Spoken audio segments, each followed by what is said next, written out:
Assalamualaikum warahmatullahi wabarakatuh. Alhamdulillahi rabbil alamin. Arsala rasulahu bil huda wa dinil haq liyudhhirahu 'alad dini kullihi wa kafa billahi syahida. Adik-adikku kader Muhammadiyah yang dirahmati Allah Subhanahu wa taala. Puji syukur alhamdulillah, saat ini kita berada di bulan yang penuh dengan barokah, bulan suci Ramadan.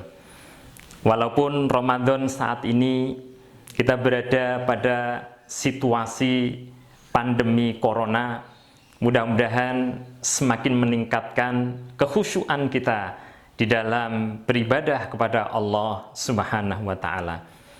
Bahwasanya kaderisasi adalah nafas organisasi.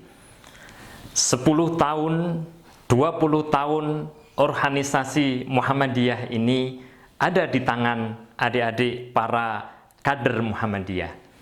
Untuk itu, mulai saat ini kita harus memiliki kesiapan-kesiapan untuk menyambut datangnya perubahan zaman, masa-masa yang akan datang.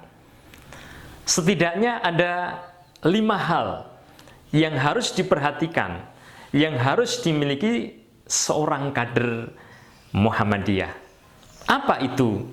Yang pertama, seorang kader Muhammadiyah itu harus memiliki al-imanul amik, harus memiliki iman yang kuat. Karena apa? Perjuangan itu penuh dengan rintangan, penuh dengan ujian. Rintangan ujian itu dibutuhkan kesabaran. Dan kesabaran ini akan tumbuh ketika kita memiliki keimanan yang kuat. Maka setiap waktu, setiap saat, mari kita selalu meningkatkan keimanan. Dengan cara apa? Baca Al-Quran. Hiasilah rumah-rumah kita dengan bacaan Al-Quran. Atau di malam hari, kita ruku, kita sujud memohon pada Allah. Apalagi di suasana seperti saat ini, maka salah satu caranya adalah dengan kita takarub pada Allah, dengan ruku, dengan sujud. Malahan Rasulullah SAW ketika menghadapi peristiwa yang hebat, yang luar biasa, Rasulullah itu selalu sujud dan ruku dalam sujud. Karena Rasulullah idza hazabahu amrun fazi'a ila shalah.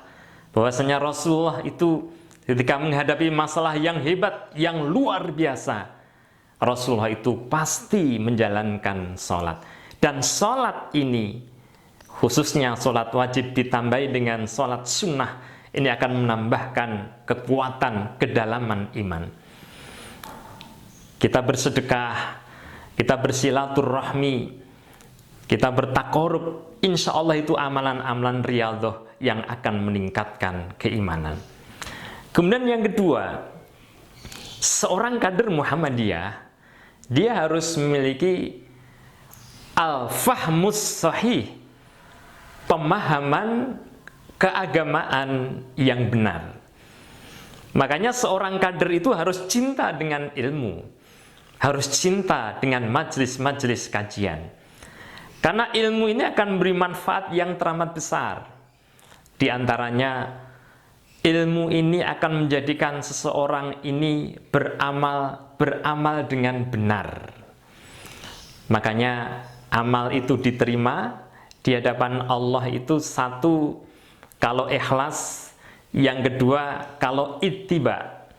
Bagaimana kita akan ittiba, bagaimana kita akan ikhlas kalau kita tidak memiliki ilmu? Maka ilmu itu menjadikan amal kita benar. Termasuk dengan ilmu ini menjadi bahan, menjadi sarana untuk kita mendakwahkan nanti. Kita punya ilmu sebagai sarana kita menyampaikan kepada umat. Maka ketika para sahabat ini, ketika Rasul merintahkan untuk berperang atau berdakwah atau berjihad, maka semua sahabat, saya pengen perang ya Rasul, saya pengen perang ya Rasul. Tetapi kemudian ditegur oleh Allah, tidak patut seandainya semua hadir ke medan perang untuk jihad fisabilillah. Harus ada sekelompok di antara kalian ini yang konsentrasi mempelajari Al-Quran, Al-Hadis, menyiapkan ilmu untuk kelangsungan dakwah Islam.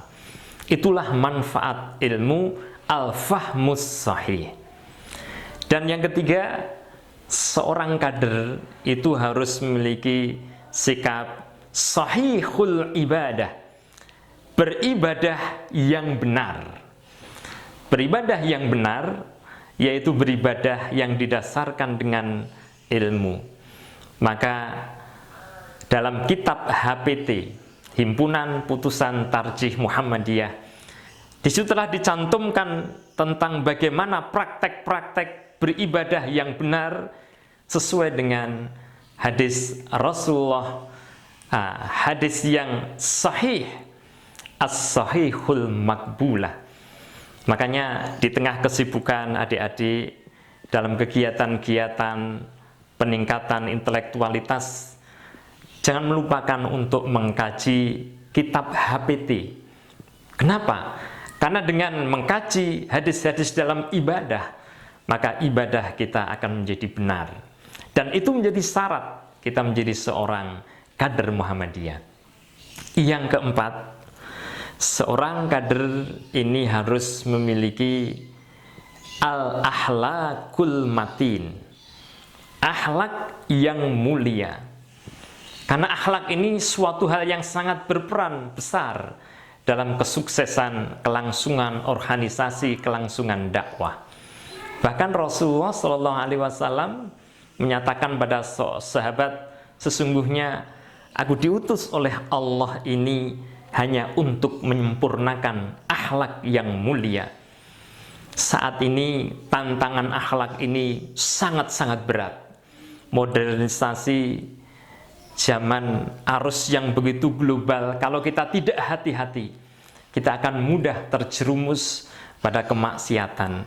Karena itu berpeganglah pada akhlak yang mulia. Kita belajar menjadi seorang yang khusyuk, yang tawadhu, yang berkata benar, yang jujur, yang sopan, yang memiliki cita-cita yang tinggi, akhlak yang mulia. Dan yang kelima, kader itu harus memiliki kuwatul jism, fisik yang sehat, fisik yang kuat. Karena itu adik-adik, di tengah kita aktif dalam mencari ilmu, aktivitas-aktivitas sosial, luangkan waktu untuk berolahraga, bulu tangkis, lari, sepeda, sepak bola, futsal. Karena apa? Dunia dakwah ini membutuhkan jiwa, membutuhkan jasmani yang kuat, jasmani yang sehat, dan itu ditopang dengan kita berolahraga. Itulah di antara 5 prinsip yang harus dimiliki oleh seorang kader dakwah atau kader organisasi Muhammadiyah dalam nanti berkiprah di tengah-tengah umat. Sebagai penutup, kita renungkan firman Allah Subhanahu wa taala. Allah berfirman, "A'udzubillahi minasyaitonirrajim. Ya ayyuhalladzina amanu ruk'u wasjudu wa'budu rabbakum waf'alul khaira la'allakum tuflihun." Ya ayyuhalladzina amanu, wahai orang-orang yang beriman, irka'u wasjudu, rukuklah kamu dan sujudlah. Jadi saat ini kita menghadapi peristiwa yang hebat, peristiwa yang luar biasa. Kita diuji oleh Allah dengan adanya virus corona. Mari kita rukuk, kita sujud, kita mohon ampun pada Allah, kita beristighfar. Irka'u wasjudu wa'budu rabbakum. Yang kedua, beribadalah pada Rabb kamu. Selain kita sholat, kita tambahi dengan ibadah-ibadah yang lain. Kita berdoa, kita berzikir, kita beristighfar, kita bersedekah, kita bersilaturahmi. Dan yang ketiga, waf'alul khaira, dan berbuatlah yang baik. Pernah suatu ketika Rasul ini bertanya pada sahabat, wahai sahabatku, Siapa yang hari ini menengok orang yang sakit? Maka semua terdiam. Kemudian Abu Bakar menjawab, saya ya Rasul. Hari ini saya menjenguk orang yang sakit. Siapa yang hari ini menjenguk saudaranya yang sedang kesusahan? Abu Bakar menjawab, saya ya Rasul. Siapa yang hari ini berpuasa? Abu Bakar menjawab, saya ya Rasul. Siapa yang hari ini bersedekah pada fakir miskin? Abu Bakar menjawab, saya ya Rasul. Maka siapa berkumpul di antara amalan-amalan itu, kesolehan individu dan kesolehan secara sosial, pasti orang itu akan masuk dalam jannahnya Allah, surganya Allah, Jannatun Naim. Untuk itu Kiai Haji Ahmad Dahlan telah memberi contoh pada kita bagaimana kita hidup dalam kehidupan ini dengan apa? Dengan kita soleh kepada Allah secara vertikal, tapi pada sisi yang lain kita menebarkan kesolehan secara sosial. Dan mari kita beramal soleh, mudah-mudahan Allah Subhanahu wa Ta'ala meneguhkan hati kita menjadi hati yang istiqomah. Selamat berjuang, selamat berdakwah. Mudah-mudahan Allah meridhoi setiap langkah kaki, ikhtiar hati, dan amal perbuatan yang kita laksanakan. Tidak lupa kami juga mengucapkan selamat menjalankan ibadah puasa, dan saatnya nanti tanggal 1 Syawal kami mengucapkan selamat Hari Raya Idul Fitri. Taqabbalallahu minna wa minkum. Mudah-mudahan Allah menerima amal kami dan amal adik-adik sekalian. Assalamualaikum warahmatullahi wabarakatuh.